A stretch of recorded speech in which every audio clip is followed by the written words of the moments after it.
Hello, everybody. Scott Golden here with the Golden Opportunities Coaching and Pro Wrestling Logic YouTube series. We are here with the April 24th, 1993 edition of WCW Saturday Night. But if you're looking for life, business, relationship coaching in any way, would love to be of assistance to you in that way as well. Go over to my main channel, Golden Opportunities Coaching, for that. We open with Too Cold Scorpio and Marcus Alexander Bagwell. They are in an enhancement challenge or talent match here this week. We kind of see them dancing with some kids along the way, and try and get extra notability, I guess. Scorpio starts the match, basic stuff, using his speed, cartwheels, and the like. Enhancement talent gets clobbered by Bagwell a few minutes later. Really basic stuff. Bagwell really has not come into his own yet. Probably doesn't until his heel run a few years later. Although this is his first major push, Bagwell does eventually get the what we call the perfect plex, the hanging suplex there, and gets the victory for his team in under probably about 5 minutes of actual wrestling time. Cactus Jack out next. He is, and the Cole twins are out with them as well. Cactus Jack out next, basically saying he wants another shot at Vader.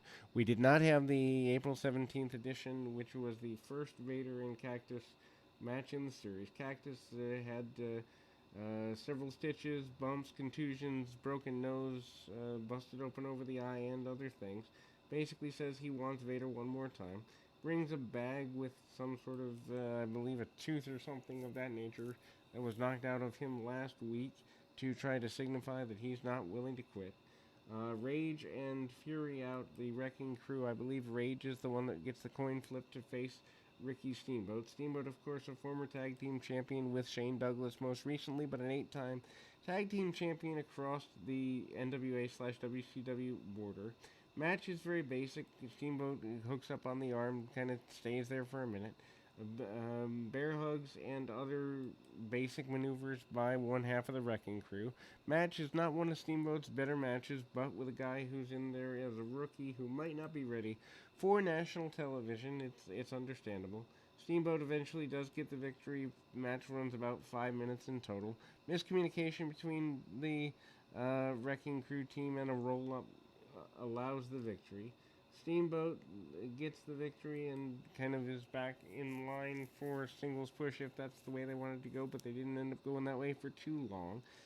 Rick Rude out next with a enhancement talent match, hanging suplex, and then the Rude Awakening for him gets the victory. Rude basically says he wants Dustin Rhodes in the U.S. title.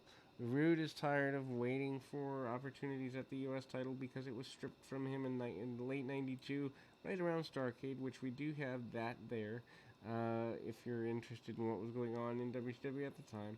Then we go to a very long segment, about 5 minutes, where they're hyping the various legends that will be at Slamboree 93. Not worth really going through that because it's just old highlight footage. Eric Bischoff, the later WCW president, and Gordon Soley, the dean of professional wrestling, are the people for that. Interesting match next up, though, as Bobby Eaton faces off against Eric Watts. Watts goes diving in on Eaton pretty quickly here. Obviously, Eaton, former Midnight Express member, been around for a whole bunch of time, brought in to make Watts look good here. Never really does get going for Watts, but cranks up on a couple of amateur-style takedowns, followed by some headlocks. Watts is made to look like $1,000,000. Body scissors by Bobby Eaton for the midpoint of the match, slowing the match down a little bit.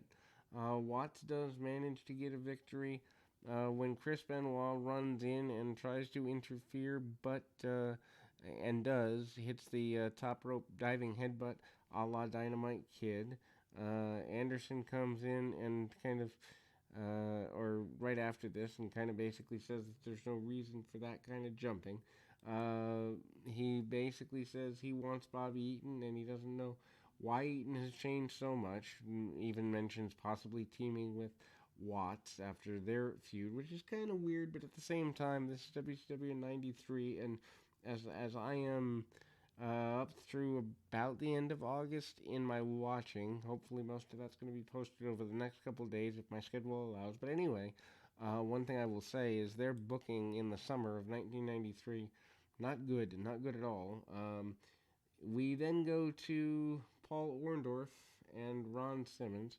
At this point, Orendorf is your television champion. Time limit being modified to 10-minute time limit for the championship to be on the line. Simmons and Orendorf feud for the next couple of months here, culminating in a beach blast, which I believe is either June or July pay-per-view match. Orendorf tries to spend the majority of his time stalling around on the outside.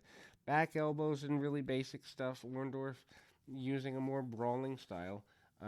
Simmons goes to the top rope, hits a top rope shoulder tackle, and Orendorf sidesteps him, sends him right into the canvas.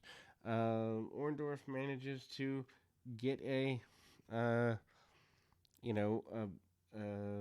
bit more brawling there going, and does a chokeout. If you like really basic babyface heel matches, or you like either one of these guys a lot, you'll enjoy it.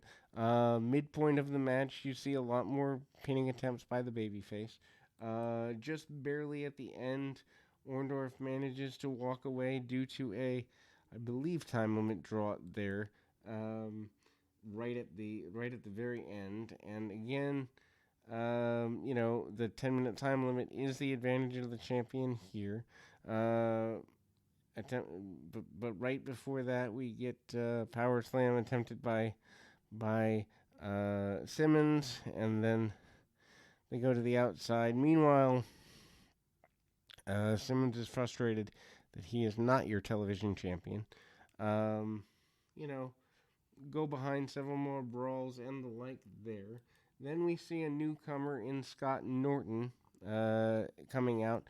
Norton, big deal in Japan at the time, and former, I guess you'd say, NWA type guy. Enhancement talent. Norton hits a Samoan drop, among other things. Pretty aggressive match, only run about 2 or 3 minutes. Norton, in the Japanese style, gets the power slam and hooks the leg 1, 2, 3. Heel assassin Jody Hamilton basically says that he wants people to acknowledge Slamboree as the return of lots of legends. The Hollywood Blondes, Pillman and Austin, out next, even with a Hollywood cutscene shot. They're doing the Brush with Greatness tour, which is them against some enhancement talent. Needless to say, even though Pillman backing off with that. Great heel work. I love the Hollywood Blondes. Wish they'd been left together longer.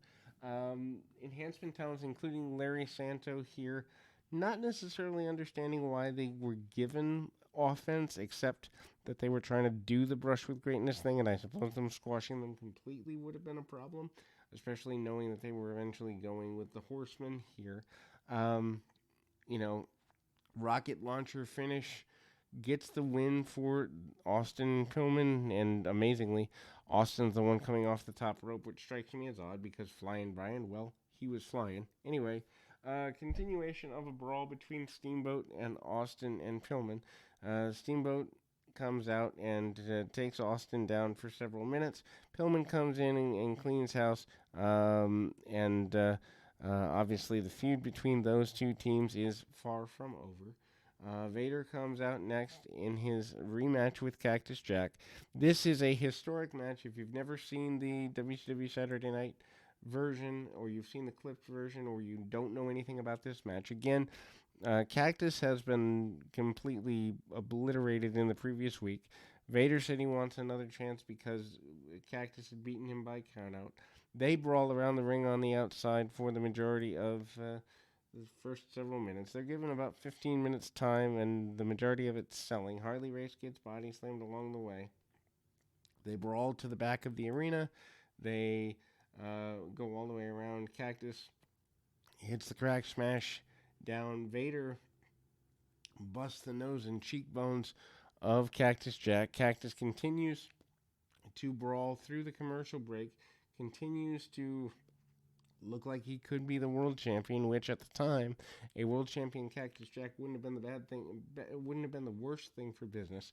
Vader fights back, but barely. He's on the defense the majority of the match, at least the first half of it, anyway.